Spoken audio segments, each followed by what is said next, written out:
kalaupun anak itu berada pada sosok yang ayahnya atau sebaliknya pada sosok ibunya, hakim kemudian memberikan suatu pertimbangan-pertimbangan hukum berdasar tadi ada pendapat expert dari psikologi ini. Dan pemahaman bahwa penting sekali adanya pendampingan dalam hal tumbuh kembang anak dalam kondisi orang tuanya mengalami perceraian seperti itu. Oke.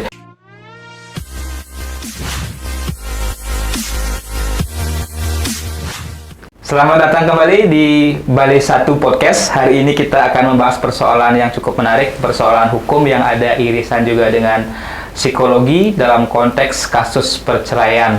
Nah, ini menjadi sangat menarik karena dalam kasus perceraian tentu anak yang paling sangat terdampak menjadi korban, tapi tidak hanya anak, tapi juga kedua orang tua termasuk keluarga dan juga lingkungan sekitar. Nah, ini menjadi menarik bagaimana hukum memandang ini dari perspektif psikologi. Hari ini kita sudah bersama dua narasumber yang sangat luar biasa.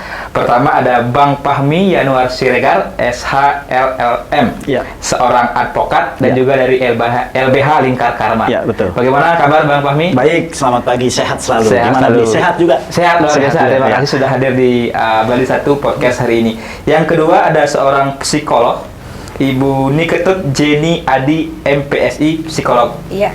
Ya, bagaimana kabar Ibu Ketut Jenny? Sehat selalu. Saya panggil Ibu Jenny, ya? Iya, silakan. Ya, beliau juga keseharian konsultan psikologi di Tema Insani, kemudian dosen Bu ya di Universitas Dianapura.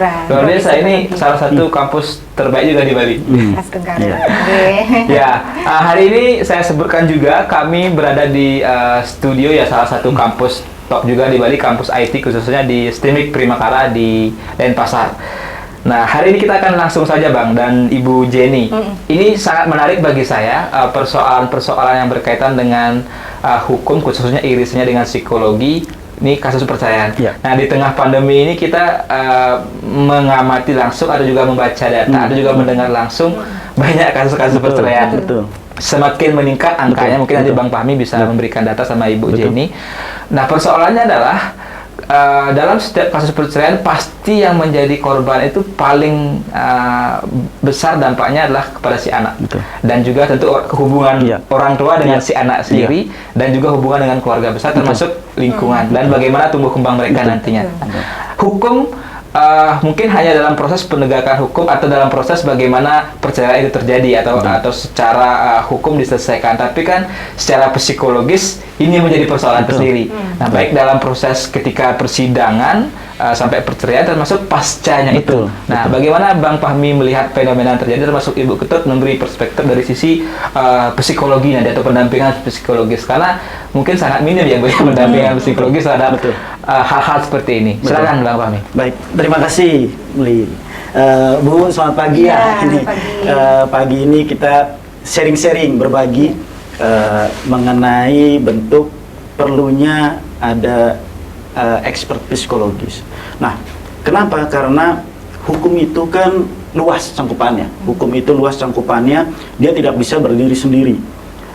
Kita mengambil contoh saja, ketika terjadi suatu tindak pidana, katakanlah pembunuhan, kemudian ada menggunakan senjata api, hukum tidak bergerak hanya di situ saja, tetapi dia membutuhkan ilmu lain. Nah, contohnya kalau bidang kriminologi ada balistik, dia ingin mengetahui bagaimana mengenai pelurunya, kalibernya dan sebagainya. Mungkin kalau misalkan pembunuhan itu ada menggunakan racun, ada ilmunya juga.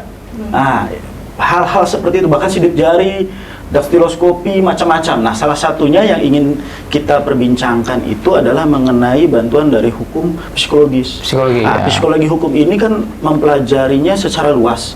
Nah, sedangkan psikologis ini artinya kita melihat hukum itu karena psikologis ini kan dari jiwa manusia. Dari jiwa manusia di dalamnya itu. Nah, itu tidak serta-merta orang yang hukum akan memahami, pasti memerlukan bantuan expert psikologis ini. Mungkin orang hukum lebih banyak bicara asas legalitas. Ya, betul, asas legalitas, kepastian hukum. Sedangkan kemanfaatannya itu yang kemudian padahal kan secara ide dasarnya itu harus seimbang. Kepastian, kemanfaatan, keadilan. Ya, jadi tiga-tiganya harus seimbang, harus satu paket. Nah, ketika harus satu paket ini kan kita membutuhkan hal-hal yang luar biasa. Nah, sebagai contoh tadi yang sederhana kita angkat adalah mengenai masalah perceraian. Karena persoalan pandemi ini kan luar biasa dampaknya ke kesehatan, ekonomi, dan bahkan ke perceraian itu. Mental, mungkin satu kesatuan pun kita harus ada penelitian lebih lanjut.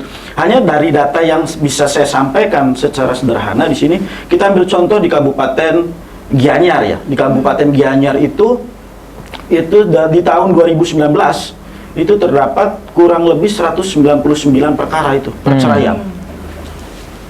Padahal dari total seluruhnya 2019 itu 199-nya perkara perceraian. Hampir Anda bayangkan itu. lebih ya. Hampir 70%, bahkan meningkat.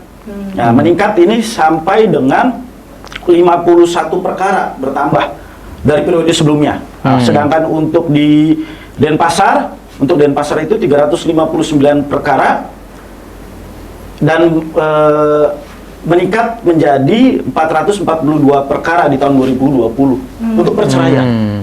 Nah, Anda bisa membayangkan bagaimana bahwa hal ini menjadikan masalah yang kita tidak bisa tutup mata, begitu. Maksud saya tidak bisa tutup mata, sehingga perlu peran psikologis di situ dalam artian adalah bukan kita membahas mengenai bagaimana substansi permasalahan antara pasangannya, itu hal yang privasi masing-masing gitu. Tetapi yang kita perlukan adalah setelah itu, pasca itu. Nah, sebelum ke sana saya mungkin sedikit ke Ibu Jenny, sedikit dikasih gambaran Bu, di tengah pandemi ini kasus penceraian tadi disampaikan oleh Bang Fahmi, datanya memang meningkat. Apa sebenarnya yang terjadi, Bu? Apa yang memicu begitu, yang men-trigger ini semakin tinggi? Kemudian nanti baru kita bicara dalam proses penegakan hukumnya seperti apa? Apakah di sana ada pendampingan psikologi? Iya, betul. Ketika pandemi ini terjadi gitu ya, artinya hampir di semua lini kehidupan itu berdampak. Ya, bagaimanapun ketika orang tua yang dulunya mereka pagi berangkat ke kantor, ya, ayah ibu katakanlah seperti itu yang bekerja, dia sudah aktivitas seperti normal gitu, mengerjakan tugas di kantor. Oh, ternyata ketika pandemi kita diminta untuk bekerja di rumah, work from home gitu. Jadi otomatis kegiatan-kegiatan yang tadinya berjalan normal ini menjadi berubah seketika. Orang tua yaitu ayah dan ibu harus stay di rumah, melayani anak-anak, mengerjakan tugas dari rumah seperti itu. Yang mana besar sekali terjadinya pergesekan-pergesekan yang katakanlah bagaimana seorang ibu harus membagi peran dia menjadi seorang wanita pekerja dan juga harus membantu anak-anaknya belajar di rumah. Begitu pula dengan ayah katakanlah ya. Jadi durasi berkumpul dalam 24 jam ini menjadi semakin penuh. Yang artinya apa? Banyak sekali terjadi titik jenuh di situ. Ya, akan banyak hal-hal yang sekiranya tidak bisa dibagi menjadi lebih adil, mana peran ayah, mana peran ibu, di mana semuanya harus berbalik di dalam keluarga itu sendiri, sehingga bisa terjadi konflik-konflik kecil yang bisa menumpuk. Itu dari satu sisi. Hal yang lain, di beberapa pasangan yang ketika itu dia harus kehilangan pekerjaan, ya kan?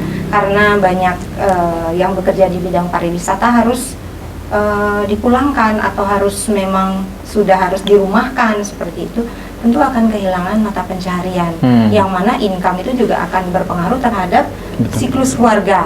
Ya, artinya ini hanya beberapa kondisi aja ya. Kalau kita mau merunut satu persatu akan banyak sekali. Nah, dalam kondisi-kondisi keterbatasan ini tentu akan banyak sekali yang memicu emosional dari kita sebagai pasangan, ayah dan ibu. Jadi emosi yang tadinya mungkin bisa dengan mudah terkendali, jadi sekarang mudah meledak. Nah, pemicu-pemicu kecil inilah yang kemungkinan besar akan membuat banyak sekali terjadinya perselisihan. Dulu ada, sekarang nggak ada. Dulu ada uang, sekarang nggak ada uang. Jadi terakumulasi sebenarnya, mungkin juga sudah ada bibit-bibit sebelumnya, kondisi pandemi ini semacam menjadi meledak gitu. Nah, dalam perspektif tadi, ketika misalnya ada kasus perceraian, kemudian harus diselesaikan secara hukum. Pasti harus diselesaikan secara hukum. Nah, Bang Fahmi selaku advokat yang saya dengar juga ya banyak juga menangani kasus-kasus perceraian begitu. Apa sebenarnya yang terjadi dalam proses persidangan ini dari perspektif tadi juga psikologi hukum? Apakah di sana ada pendampingan psikologi, kemudian apakah juga aparat penegak hukum melihat kondisi psikologi si orang tua, yaitu bahkan si anak juga, atau seperti apa gitu? Baik.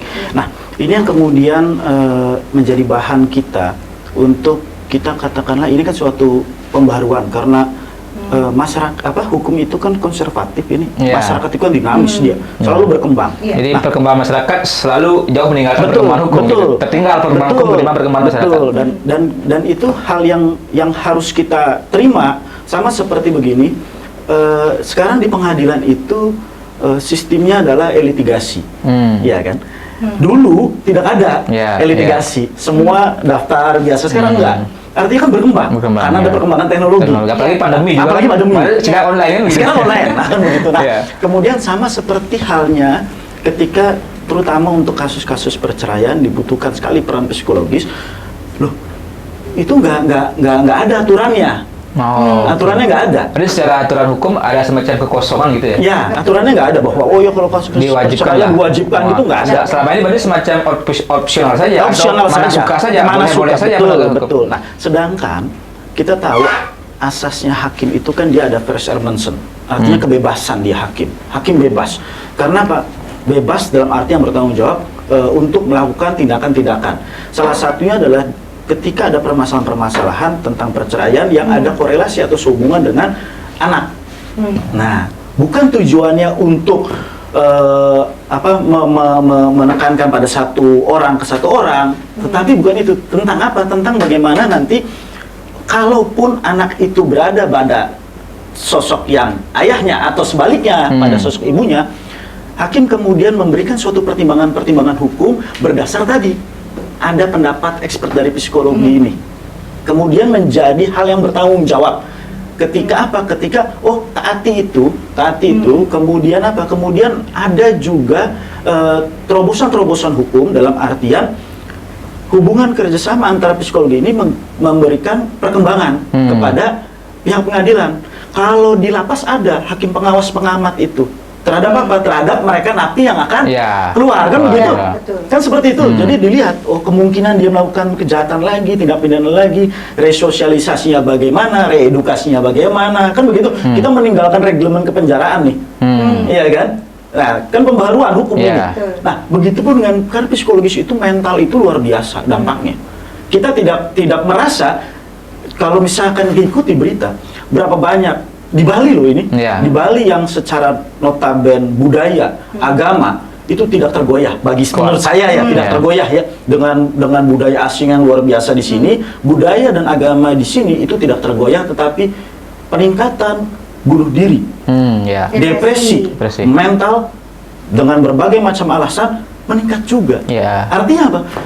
Faktor di dalam itu sulit diobatinya. Di luar mudah. Nah, maka dari itulah peran psikologis di sini menjadi penting. Mungkin nanti bisa di-sharing dari Ibu di-sharing dari Ibu mengenai bagaimana nih, apakah itu bisa dilakukan atau gimana, kan pasti hal yang bagus, bermanfaat gitu itu buat masyarakat. Silakan Bu Jenny, kalau bagaimana Ibu selaku psikolog melihat proses misalnya persidangan dalam kasus perceraian spesifik, apakah sudah ada pendampingan psikologi di sana atau para penegak hukum juga aware bahwa memang ini tidak hanya masalah hukum murni gitu, bahwa ini adalah ada persoalan psikologis dalamnya, apalagi nanti dampaknya kan kepada anak, kepada orang tua, hubungan orang tua dengan anak dan keluarga besar dan lingkungan sekitar masa depan anak. Selama ini apa yang Ibu lihat atau amati, atau pernah mungkin dilibatkan dalam proses itu gitu?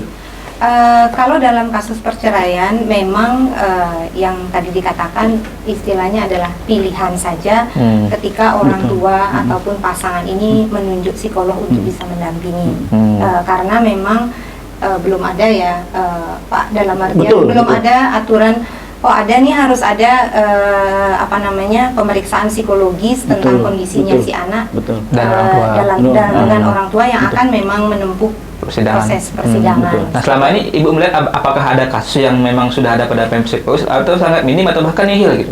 Kalau saya pribadi melihat sangat minim ya, sangat minim. Tapi Ibu pribadi pernah dilibatkan kalau dalam sidang perceraian belum. Kasus-kasus yang lain memang kita sempat. Berarti memang gitu Bang ya, dalam masih sangat minim ya? Betul, minim sekali. Oke, ya Ibu tanya Bu, seperti apa sebenarnya tadi urgensinya gitu harus ada pendampingan psikologi? Iya.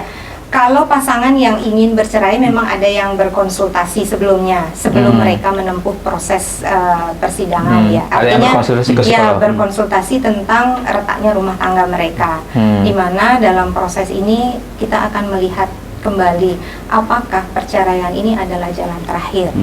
Apakah memang ada hal-hal lain yang penting untuk bisa dibuka lagi, untuk bisa diperbaiki seperti itu. Karena bagaimanapun ketika artinya proses perceraian itu dilakukan, sangat besar dampaknya kepada si anak. Nah, mungkin ada istilah dalam hukum, Bang. Kalau hukum pidana kan istilahnya the last resort atau ultimum remedium, artinya pilihan terakhir.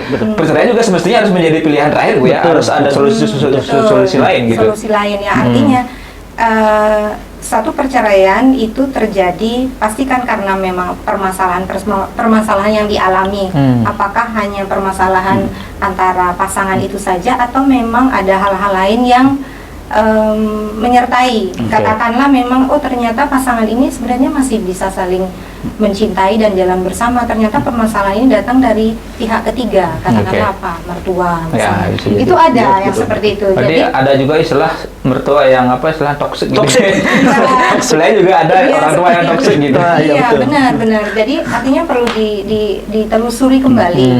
Sekiranya ini masih bisa kita perbaiki, masih bisa carikan solusi-solusi lain supaya meminimalkan dampak kepada si anak jika memang pasangan ini sudah memiliki keturunan itu jauh lebih baik untuk dilakukan di awal.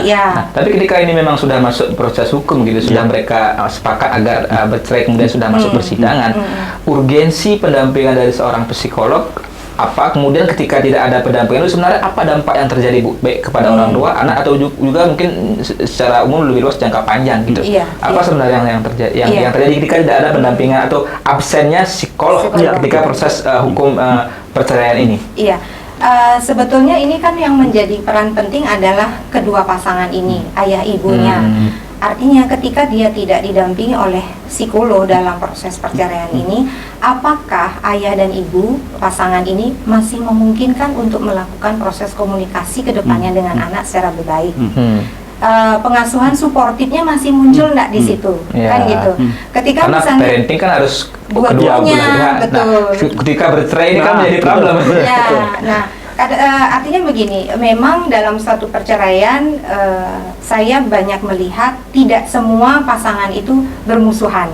Ada juga pasangan yang masih bisa berkomunikasi dengan termasuk baik. masih bisa supporting. Artinya walaupun mereka bercerai, secara fakta seolah-olah mereka nggak tetap ada untuk anaknya gitu. Betul. Nah, ketika kondisinya seperti itu terjadi, saya rasa dampaknya akan semakin minim ya. Artinya ayah ibu masih bisa komunikasi baik dengan anak, anak masih bisa diajak atau diasuh oleh mungkin 1 minggu dengan ayahnya, 1 minggu dengan ibunya, atau bagaimana pembagian waktu dari sisi tanggung jawab dan kewajiban itu masih bisa dilakukan. Saya rasa dampaknya tidak akan terlalu signifikan ya. Tapi kalau misalnya ini tidak bisa dilakukan, itu tentu saja sangat berdampak kepada anak. Jadi sangat penting sebenarnya. Betul. Karena saya rasa masyarakat Indonesia kita, saya nggak menjudge ya, tapi ini pengamatan saya, mungkin salah gitu. Kita masih sangat minim melek psikologi. Kita nggak melek psikologi gitu. Apalagi dalam hal-hal yang biasa-biasa saja kita tidak melek. Apalagi ketika kita menghadapi suatu tekanan atau persoalan, ini kan sebenarnya sangat penting sekali ya. Itu bagaimana, Bu? Ketika dalam proses perceraian ini memang tadi kan harus berawal dari kesadaran si orang tua sendiri. Nah, tapi ketika mereka tidak melek gitu atau awam itu, siapa yang harusnya bisa memberikan masuk ke mengisi ruang kosong itu? Ya dalam artian begini, tentu saja pasangan ini kan tetap memiliki keluarga lain ya, yang artinya si anak ini ada dengan siapa nantinya, apakah dengan ibu ataupun dengan ayah, atau misalnya tidak dengan ayah ibu, misalnya kakek nenek yang mengasuh, seperti itu kan ada ya. Nah, dengan kondisi demikian, siapa yang menjadi pengasuh si anak ini yang harus menyadari dan memahami, atau misalnya keluarga lain yang ada di keluarga yang intinya tahu dengan situasi ini, yang hendaknya mungkin bisa membantu dalam hal pengasuhan anak yang bisa membuat tumbuh kembang anak ini tetap menjadi optimal begitu. Dalam hal lain tentu saja edukasi ya. Tentunya edukasi dari kita sebagai pemerhati seperti itu tetap harus memberikan pemahaman bahwa penting sekali adanya pendampingan dalam hal tumbuh kembang anak dalam kondisi orang tuanya mengalami perceraian seperti itu. Ada mungkin saya ke Bang Fahmi dulu. dengan yang disampaikan tadi Bang, ini kan sebenarnya adalah tadi pilihan mana suka.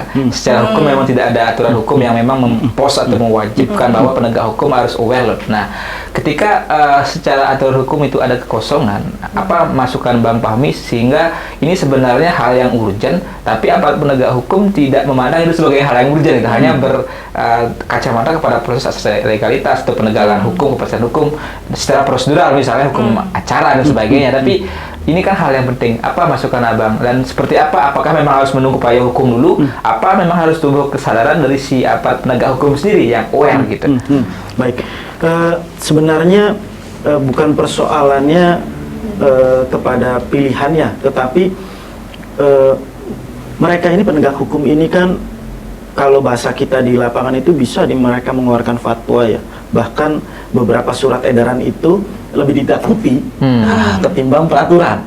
Iya, ketimbang peraturan itu. Nah, itu bisa dilakukan gitu loh. Bisa dilakukan dalam kasus-kasus yang artinya kemudian timbul. Jadi kalau kita mengacu begini, tidak dengan mudah kemudian memutuskan suatu perkara perceraian hanya dengan dalil salah satu poin, kalau tidak salah itu di poin pertengkaran terus menerus. Nah, itu kan paling mudah, sehingga itu bisa disalahgunakan. Ada beberapa kasus, ada satu kasus itu di daerah Jakarta sana yang kemudian dalil itu diajukan ke MK. Itu akhirnya sampai dengan berkembang karena apa? Karena ini akhirnya menjadikan maaf saya kurang tidak menyudutkan pihak laki-laki gitu. Artinya dijadikan alasan dasar pihak laki-laki untuk menceraikan istrinya dengan mudah, kan begitu. Nah, sekali dibuat bertengkar. Dibuat bertengkar dan sebagainya. Nah, ini maksud saya, oke deh kalau peraturan seperti itu, hakim bisa dengan asasnya dia, dengan kebebasan hakimnya dituangkan, kemudian oh ini timbul nih ketika mediasi itu kan dihadapkan para pihak. Hakim mediasi kan koordinasi, dia melaporkan hasilnya bahwa hal ini nggak bisa dirukunkan kembali nih. Nah, dari situ kan bisa dilihat, oh ada keturunan di situ dan ini komunikasi nggak bagus sehingga membutuhkan peran pihak ketiga, expert psikologis, dilaporkan kepada majelis hakim pemeriksa. Nah, itu kan suatu pembaruan hukum. Kita kan progresif nih, seharusnya seperti itu gitu loh. Dan dari pihak lawyer pun itu melihat di sana bahwa oh iya dong, oh seperti ini konteksnya. Nah, saya ngambil contoh begini, ambil contoh sederhana ini yang terjadi di Bali di salah satu teman atau katakanlah klien kami, sebut saja X gitu ya. Ini yang kemudian menimbulkan saya pribadi mendirikan suatu katakanlah foundation untuk anak-anak yang memang korban pasca orang tua yang komunikasinya nggak bagus gitu. Jadi ini saya memberikan suatu bantuan, salah satunya adalah cuman saya belum ke Ibu Jenny, saya ke teman-teman yang di daerah Tabanan, psikolog di daerah Tabanan juga, dengan psikiater juga daerah Tabanan, untuk kemudian membantu terhadap anak-anak ini gitu. Memang secara usia dia di usia SMP, SD kelas 6 gitu, tetapi saya izin dengan salah satu orang tuanya untuk ayo bareng-bareng berkomunikasi gitu loh, supaya apa? Supaya mentalitas tumbuh kembang anak ini bagus. Karena apa? Karena akhirnya si anak itu ternyata komunikasi dia sulit. Yang terjadi adalah doktrinisasi benar dan salah. Benar dan salah dari pokok permasalahan kedua orang tuanya. Bapak kamu begini, ibu kamu begini. Nah, itu yang kemudian begitu kita tanya beberapa anak-anak di sana, ternyata kami itu tidak mempermasalahkan benar dan salah dari bapak saya atau ibu saya. Dia tetap bapak saya, dia tetap ibu saya. Kemudian yang kedua, jangan doktrinisasi kami itu. Ketika kami dengan bapak, itu bapak kami. Ketika kami dengan ibu, itu ibu kami. Jadi saya akan mencari mereka. Akhirnya begitu. Nah, timbul akhirnya karma kan gitu jadinya. Sesuatu yang harusnya hal baik pasti akan didapatkan dengan baik kan begitu. Benar. Nah, doktrinisasi itu yang kemudian anak-anak menjadi hal yang kurang baik lah, kurang bagus gitu. Nah, belum tadi yang sebagaimana disampaikan ibu itu menarik tuh, ternyata ada peran serta dari mungkin ke pokok permasalahan itu ke pokok permasalahan, tetapi saya lebih cenderung mengatakan dalam pendapat pribadi saya bahwa oh ini mungkin yang namanya toxic parenting ya, gitu. Sehingga saya sempat berpikir begitu, durhaka nggak kira-kira si anak ya kalau seandainya mempunyai orang tua yang toxic parenting, gitu. Makanya mungkin dalam sesi-sesi berikutnya mungkin dari segi agama ini kan kita dengar anak durhaka kan gitu. Kan nggak ada orang tua yang durhaka, gitu. Ada orang tua yang toxic. Gitu. Padahal sekarang zaman ini berubah gitu. Contoh toxic tuh begini ya. Kalau saya sedikit baca mungkin nanti dikoreksi Bu ya. Orang tua itu senang terhadap anaknya, kemudian dia menjamin kehidupan anaknya, baik dari harta, kemasyuran, kesejahteraan, tetapi lupa menanamkan budi kebaikan, nilai-nilai moral kebaikan. Sehingga apa? Ketika itu didapat, mereka melakukan tindakan-tindakan yang tidak baik terhadap apa? Terhadap sesamanya. Apa ini yang dikehendaki bangsa kita? Kan enggak. Saya mengambil contoh lagi ke belakangnya, itu kalau saya diskusi sama teman-teman di luar, itu salah satunya adalah kenapa terjadi di perang Duryodhana dengan Pandawa. Dikasihlah, diberi kekayaan Duryodhana kan? Tetapi nilai-nilai moral kebaikan nggak ditanamkan. Sia-sia hidupnya. Beda dengan Pandawa. Diberikan tanam-tanam moral dia di sana, mencapai apa yang dimaksud jaminan dari keinginan atau karakter-karakter baik itu, gitu kan. Ini yang kemudian menjadi persoalan, mungkin nanti bisa dijelaskan sama mungkin hal yang sederhana. Toxic parenting itu sederhana, orang tua terlalu sering memarahi anak, kemudian mungkin bertengkar di hadapan anak, itu menurut saya juga hal-hal ya mungkin bisa juga masuk kategori toxic parenting. Karena kan mungkin ibu nanti bisa menjelaskan seperti apa pola parenting yang benar kan begitu. Itu dah Bu, itu mungkin yang bisa di-sharing juga, karena itu yang terlihat. Yang tidak terlihat salah satunya begini. Nah, mungkin itu nanti kaitannya ketika dalam konteks perceraian. Betul sekali. Ketika orang tua belum bercerai sudah toksik, apalagi sudah bercerai makin toksik kan bisa jadi. Nah itu gimana tuh Bu? Kalau misalkan itu mungkin ada kiat atau bagaimana kan gitu, secara sederhananya lah supaya masyarakat juga kemudian bisa nggak perlu khawatir gitu. Semua itu bisa diperbaiki gitu loh. Jadi kan menjadi penyadaran bagi orang tua juga. Mungkin dan terutama untuk itu, untuk apa? Teman-teman di pengadilan juga kan, supaya melihat hal ini bukan ini hal nggak sederhana begitu ketika sudah diputuskan perceraian itu. Iya, di pengadilan selesai. Setelah dari pengadilan, wah udah parah itu jadinya dan tidak terlihat gitu loh. Ya, bagaimana Bu? Iya, betul. Istilah toxic parenting ternyata nggak hanya dalam konteks yang seperti yang Pak Wamen tadi sampaikan. Artinya gini, dalam proses pengasuhan, setiap orang tua itu memiliki rule atau memiliki pola tersendiri, pola tersendiri. Terkadang dalam pola pengasuhan orang tua, dia tentu akan bercermin juga kepada pengasuhan orang tuanya terdahulu. Saya dulu diasuh oleh ibu saya begini, anak saya begini. Sebenarnya itu mungkin saya lingkaran saya taruhkan begitu. Ketika benar, tapi ketika salah pola asuh yang dia kan menjadi lingkaran setan lagi. Jadi rantainya nggak pernah putus. Dalam artian begini, memang dalam proses pengasuhan itu idealnya orang tua harus menemukan pola asuh yang sesuai dengan anak pada saat itu dan di masa itu ya. Kalau kita membandingkan pola asuh kita dengan pola asuh kita yang dahulu dengan pola asuh anak kita sekarang, tentu akan berbeda. Karena kondisinya berbeda gitu. Kondisinya berbeda. Kondisi ekonomi juga berbeda. Iya, semuanya berbeda.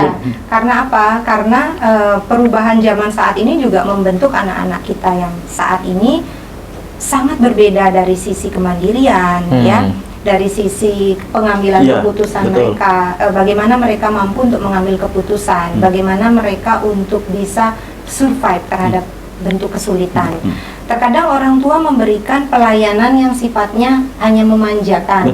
Jadi aku nggak mau nih anakku nanti susah seperti aku dulu, gitu. Artinya dia diberikan fasilitas yang mudah sekali kepada anak. Disediakan segala macam, di mana anak tidak diberikan ruang untuk berusaha sendiri. Ini juga akan menjadikan si anak itu merasa bahwa apa-apa dia dilayani, sehingga tidak menumbuhkan atau tidak menciptakan rasa kemandirian dan kreativitasnya untuk mengatasi permasalahan ketika dia menghadapi itu. Nah, kondisi-kondisi seperti ini kan tentu saja akan menjerat anak pada situasi yang sulit di kemudian hari. Nah, itu salah satu contoh ya. Dalam artian yang lain, katakanlah ketika ayah dan ibu tentu saja dalam rumah tangga tidak mungkin selalu akan bisa harmonis, tersenyum terus nggak bisa. Pasti akan ada marah, ada cemburu, ada nggak suka. Ya, ada kembali segala- tadi kepada bahwa kita ini adalah jiwa kita ini kan secara psikologis kita kan punya emosi kan begitu. Betul, emosi itu akan terus berkembang dan bergulir sesuai dengan situasi yang terjadi pada hari itu kan. Nah, dalam kondisi tertentu ketika orang tua nggak bisa atau tidak mampu mengendalikan ini, tentu akan memunculkan letupan-letupan yang mungkin akan langsung dilihat anak, di mana pertengkaran itu bisa menjadi sesuatu dalam tanda petik di dalam pikirannya si anak.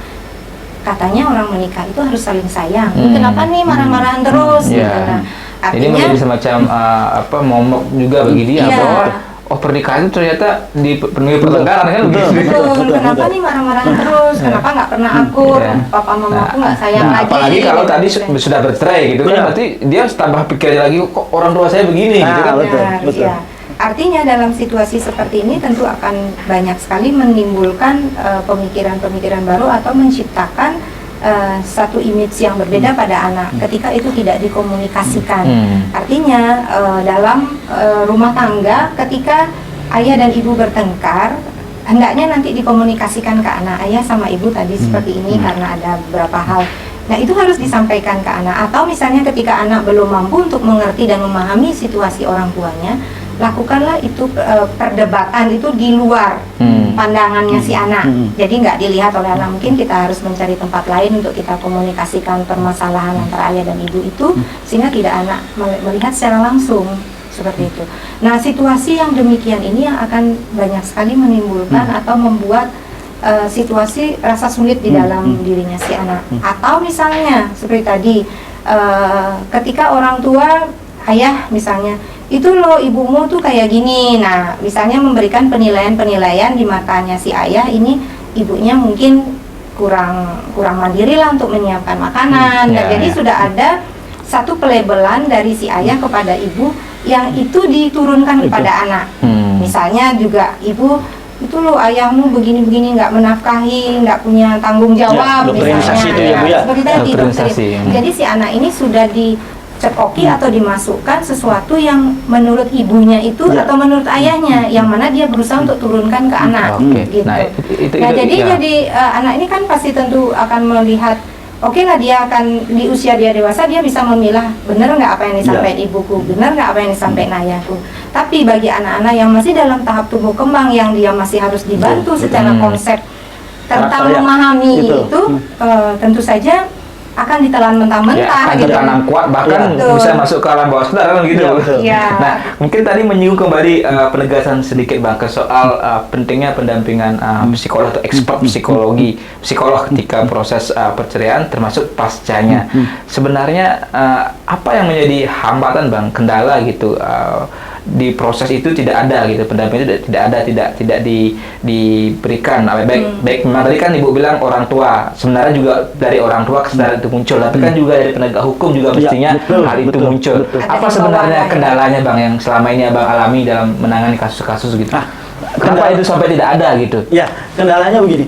Kendalanya karena ketika di persidangan, terutama kan awalnya pasti di mediasi. Nah, di mediasi ini hanya diberikan keputusan bahwa ini nggak bisa disatukan, selesai, nggak bisa rujuk, katakanlah gitu. Jadi karena tidak bisa rujuk, ini mediasi dianggap gagal. Jadi misalkan, jadi kan lebih kepada sifat jadi normatif gitu ya. Nah, itu yang maksud saya. Artinya apa? Karena di lembar mediasi itu kan ada berita, ya kan? Mungkin beberapa, saya kalau misalkan pas lagi ngajar, saya beritahukan itu ke mahasiswa itu, supaya mereka memahami. Karena kalau kita biarkan ini, kita percuma gitu loh. Kita membuat terobosan hukum apapun percuma gitu loh. Nah, di sana ada berita itu seyogianya kan ditulis bahwa setelah dipertemukan, bahkan mereka hakim mediator itu dimungkinkan untuk kauskus satu persatu, ketemu dengan masing-masing secara terpisah gitu. Secara terpisah. Nanti Jadi baru dipertemukan lagi. Betul. Dan itu Jadi waktu yang panjang. lebih personal, Betul. mengetahui sebetulnya kondisinya seperti apa. Betul. Berarti Bahkan mempunyai kebebasan. Kaukusnya nggak dilakukan ya? Jarang ya? Ada beberapa dilakukan. Ketika apa? Kalau saya sering sekali melakukan kauskus. Kalau saya di dalam persidangan itu saya lakukan kauskus dan kita keluar. gitu. Supaya apa? Supaya tidak ada doktrinisasi juga. Jangan rujuk. Nah, supaya jangan begitu. Karena karma itu berlaku. Yang kedua, harus kita pahami rezeki itu nggak akan kemana, gitu loh. Gitu loh maksud saya, rezeki nggak akan kemana. Tapi jangan memasukkan unsur dari mentalitas atau hati seseorang. Karena saya punya prinsip begini. Salah satu bentuk keadilan Tuhan, gitu ya, salah satunya nih, banyak, salah satu saja, itu dia memberikan hati kepada manusia. Dan hanya manusia itu sama yang vertikal, Tuhan yang tahu. Ya. Pecah di perut atau pecah di mulutnya, perkataan, hati, semua yang Tuhan yang tahu, gitu loh. Nah, maka dari itu saya biasakan untuk selalu kauskus terhadap kasus perceraian. Saya mohon kepada majelis hakim, dan apabila kemudian rasanya sulit, mohon ditulis agar ada psikolog. Oke, itu yang Abang lakukan. Gitu, sehingga saya lakukan seperti itu. Jadi psikolog itu kemudian memberikan pemahaman, oke, saya tidak akan membahas mengenai pokok permasalahan Anda, gitu. Tetapi bagaimana nanti dampaknya itu, sehingga setelah putus mereka datang, gitu loh. Mereka datang kemudian berbincang dengan psikolog. Oh iya seperti ini. Psikolog akan tahu caranya. Kita kan nggak tahu. Gitu nah itu memang bisa dilakukan. Hambatannya apa? Hambatannya adalah beberapa hanya menjadi bagian formil saja, bahwa tidak bisa rujuk, selesai. Itu salah satu hambatannya, gitu loh. Sehingga saya mengemukakan bahkan ke teman-teman yang satu profesi juga, lakukan itu. Kalau mau bahasa praktek, Anda berbagi rezeki kok. Iya kan? Anda berbagi, kalau saya mau realistis, saya berpikir mudah aja, Anda berbagi rezeki kok. Mau sehabis apa perut Anda mau makan semua uang? Iya kan? Logika loh ini. Sehabis apa perut Anda? Gitu loh. Ini berbagi kebaikan kok tidak akan hapus. Gitu loh maksud saya. Mungkin penegasan lagi pertanyaan saya kepada Bang Fahmi dan Ibu Jenny gitu. Solusi konkretnya apa? Tadi kan dalam proses persidangan memang perlu ada pendampingan psikologis. Tapi ketika sudah diputus, solusi konkretnya agar ini yang menjadi tumpuan atau perhatian kita adalah masa depan anak gitu. Apa harus yang dilakukan, atau mungkin apa secara terobosan hukum, hakim bisa memberikan terobosan hukum, misalnya putusan apa, tapi mungkin juga secara psikologis bagaimana Ibu Jenny juga melihat pasca putusan itu apa yang harus ada juga solusi konkret. Nah, mungkin dari Abang Fahmi dulu. Nah, kalau saya, terobosan yang pertama, kita jangan dulu sampai kepada amar keputusannya ya. Mengenai formil hukum acaranya, laksanakan mediasi itu dengan baik, dengan makna bagaimana pemerintah atau negara ini mengeluarkan peraturan mengenai mediasi. Karena apa? Karena saat itu kalau saya tidak salah, itu penelitian pertama dilakukan itu mengacu di Jepang. 1 hari selesai. Gitu. Jadi tidak ada penumpukan perkara. Nah, itu loh, maknanya dulu di sana gitu loh. Cuman Indonesia ya luar biasa, dia punya paradigma berpikir. Ini selama ini kan sudah ada kalau salah perma mediasi ya. Betul. Tapi mediasi itu kan kadang-kadang hanya tadi menjadi formal saja. Formal saja. Dan hanya pelengkap saja. Betul. Sehingga dan memang masyarakat juga ini saya berikan suatu pemahaman juga bahwa kadang-kadang begini loh, Pak, ini nggak bisa Pak, cepat prosesnya. Nah, ketika mau kawin panjang prosesnya Anda, ketika mau cerai cepat prosesnya, kan gimana sih? Emang seperti ini gitu loh aturannya gitu loh. Jangan dikesampingkan itu gitu. Nah, kadang-kadang selalu saya tekankan supaya Pak, mohon Pak diberi acara mediasinya dituangkan. Berarti gitu. di proses itu Proses itu dulu aja deh. Karena proses di mediasi itu ketika diterapkan bahwa adanya ekspert psikologis, kalau misalkan tidak dilaksanakan di mediasi, it's okay, nggak masalah, gitu. Tetapi tercatat di sana sehingga menjadi bahan nanti dibawa ke ruang sidang, di ruangan pengadilan itu. Menjadi pertimbangan hakim. Gitu. Itu dulu. Gitu. Nah, tapi ketika memang proses itu tidak berjalan, anggaplah ini sudah ada putusan gitu. Nah, setelah putusan ini apa yang bisa dilakukan atau hukum memandang apakah sudah selesai di pengadilan dengan diputus, hukum juga tidak memikirkan kelahiran anak setelah itu? Seperti apa terobosannya? Mungkin Ibu nanti bisa menyambung. Ya, betul. Nah, itu yang terjadi Bu, bahwa setelah putus pasti sudah. Iya kan, kepastian hukumnya tercapai. Berpisah, hubungan hukum antara si laki-laki, si suami maupun si istri selesai. Hubungan tentang anak dengan ibu dan bapaknya, itu kan tidak selesai. Sehingga apa? Terjadi permasalahan berikutnya tuh. Ya, walaupun misalnya hak asuh sudah diberikan kepada salah satu pihak, secara hukum kan begitu. Hak asuh sudah diberikan salah satu pihak. Tapi secara biologis kan tetap aja ini anak kedua belah pihak kan begitu. Itu pun timbul permasalahan loh. Timbul permasalahan apa? Oh, ternyata ini ditelantarkan, nggak diperhatikan. minta uang nafkah bulanannya, lapor-laporan, ketika mau jenguk dihalangi, iya kan? Ya, berarti menimbulkan masalah hukum baru lagi. Masalah hukum baru lagi, Nah. terus akan menerus begitu. Nah, maksud saya, solusi konkretnya mungkin solusinya juga dari gimana? perspektif psikologi juga seperti apa? Solusinya adalah ketika itu kemudian terjadi, hakim kemudian memberikan suatu, katakanlah gitu, pertimbangan hukum di sana, sehingga ada peran psikolog di situ, kemudian sehingga ada laporan nanti. Kan gitu, Bu. Ada laporan, psikolog itu melaporkan bahwa ini loh perkembangannya seperti ini, melaporkan ke sana juga. Kan bagus itu. Itu hal yang sederhana bagi saya. Iya. Kalau di instansi lain itu ada asas diferensiasi fungsional. Makanya ada P21, P19, kan pelimpahan perkara, kurang lengkap dari kepolisian, petunjuk kejaksaan melengkapi, kembalikan, kan gitu. Nah, apakah hanya sebatas itu saja? Itu yang kelihatan loh, gitu loh. Anda tidak bisa melihat dalamnya hati, nggak kelihatan ini. Yang sederhana di kasus perceraian, itu maksud saya. Sehingga apa? Secara sederhana, apakah misalnya yang saya tangkap, hakim itu bisa membuat putusannya bahwa ini misalnya sudah diputus perceraian, tapi ada semacam tambahannya bahwa harus ada pendampingan psikologi di sana, kemudian kurun waktunya diatur sekian, kemudian orang tua juga harus menjalani komunikasi atau seperti apa? Apakah itu memungkinkan? Dimungkinkan. Kenapa nggak dimungkinkan?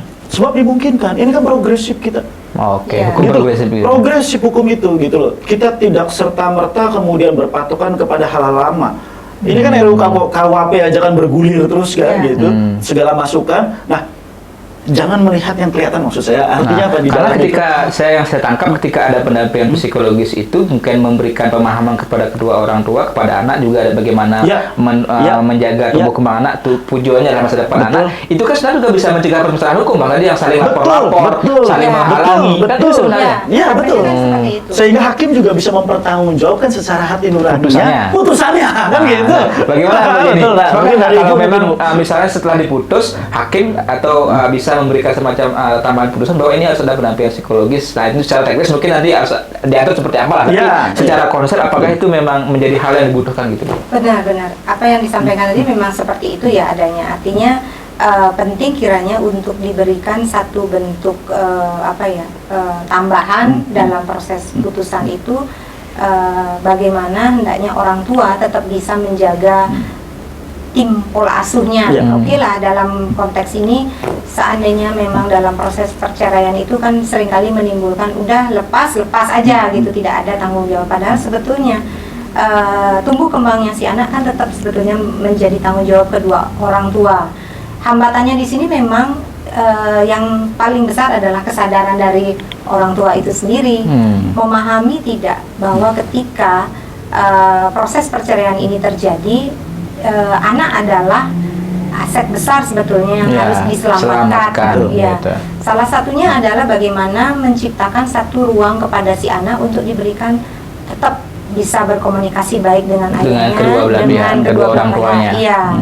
Nah, dari sisi pendekatan psikologi kan di situ yang dalam proses konseling maupun terapinya kan di sana kita berikan pemahaman apakah itu juga kepada si anak. Anak juga harus belajar juga melihat dinamika baru dalam keluarganya. Oh, ternyata ayah ibuku nggak lagi satu rumah. Itu tapi, kan juga. Tapi mungkin gini, menurut saya walaupun mereka tidak satu rumah itu kan bukan bangunan gitu.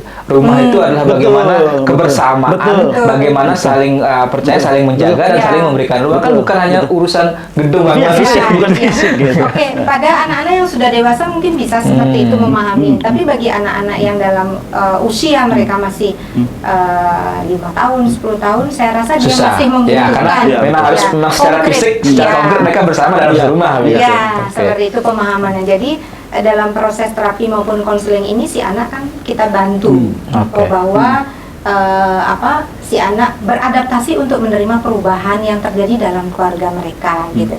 Artinya itu juga akan meminimalkan. Ya, tadi meminimalkan persoalan-persoalan hukum itu.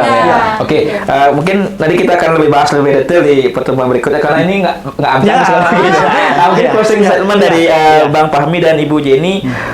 Satu closing statementnya ya tadi harapan agar ini menjadi terobosan hukum seperti apa. Kemudian Bu Jenny closing statementnya dari sisi psikologis ya seperti apa, harus ada kesadaran baik dari orang tua maupun juga dari aparat penegak hukum. Closing statement, Bang. Baik, terima kasih.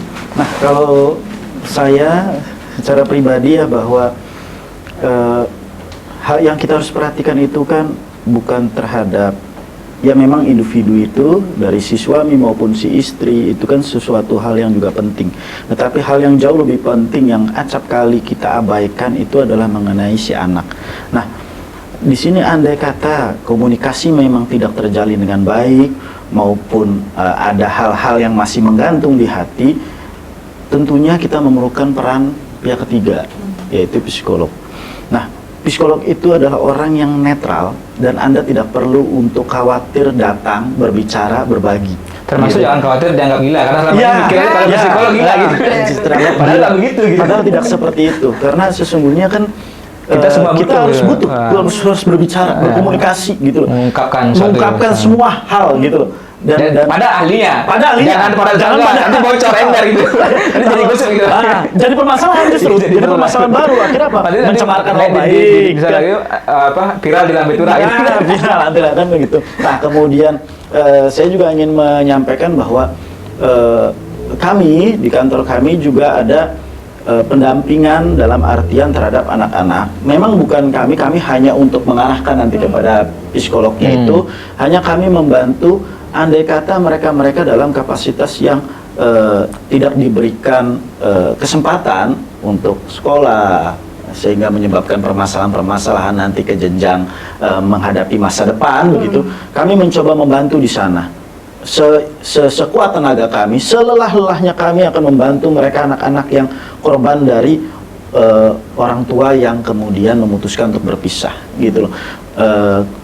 Saya pribadi menamakannya ini bagian daripada yayasan kami juga, jadi kami hanya menamakan sebagai Sawaraya Rahayu di sini. Nah, itu untuk membantu anak-anak yang memang dalam kapasitas seperti itu, supaya menekankan bahwa Anda tidak sendiri, kamu tidak sendiri, kamu layak untuk hidup bahagia, kamu layak untuk hidup di sini dengan indah, dengan bahagia, dan kita kami adalah kalau bisa jadi keluarga baru.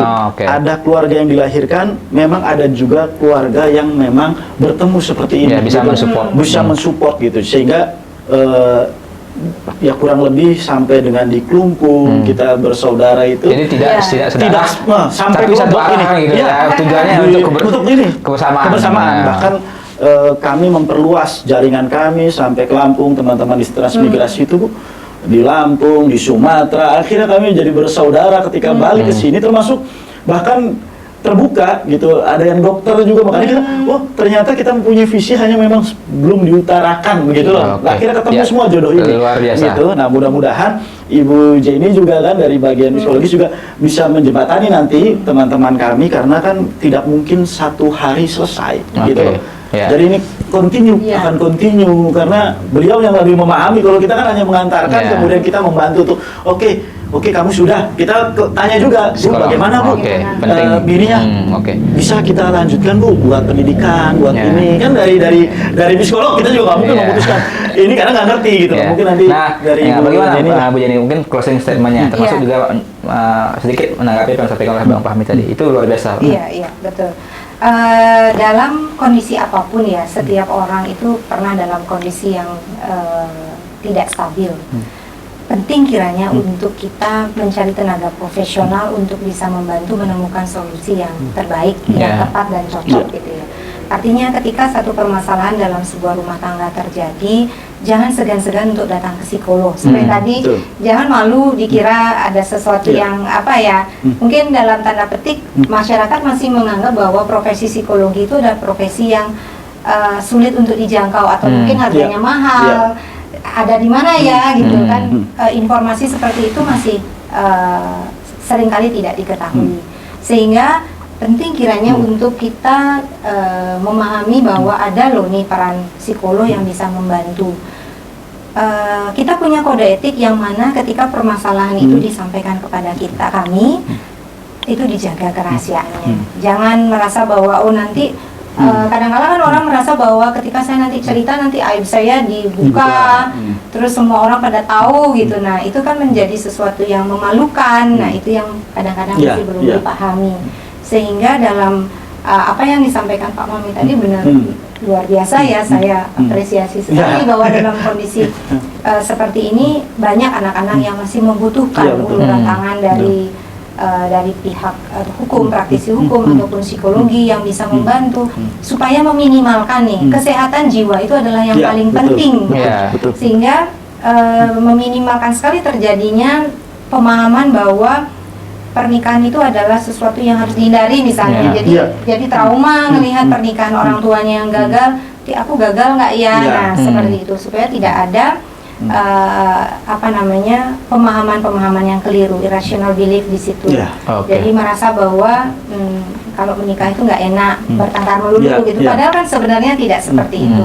Jadi proses tumbuh kembang anak pun juga mereka harus tahu bahwa dalam hidup itu ada dinamika Betul. dan setiap permasalahan ada solusi. Betul, Ada solusi. Yang penting mindset kita terbuka. Iya, Betul. Oke. mau berkomunikasi, Nah, iya. terbuka dan jujur untuk itu. Ya, Ya. luar biasa. Terima kasih, ini topik yang menarik Ya. sebenarnya. Nanti kita akan bahas Untuk dikembangkan bahas lagi nanti. Ya. Bang Fahmi dan Ibu Jenny. Mungkin dari saya sedikit saja meringkas itu yang akan disampaikan, bahwa poinnya adalah penting sekali peran psikolog dalam proses kasus perceraian, Ya. baik ketika kita bicara proses hukumnya Ya. di persidangan maupun pasca itu. Pascanya. Dan harus ada terobosan hukum seperti Ya, Bang betul. Fahmi sampaikan tadi, oleh hakim bisa memberikan terobosan hukum bahwa dalam putusannya bagaimana juga ada pendampingan psikologis Betul. pasca putusan kasus perceraian. Dan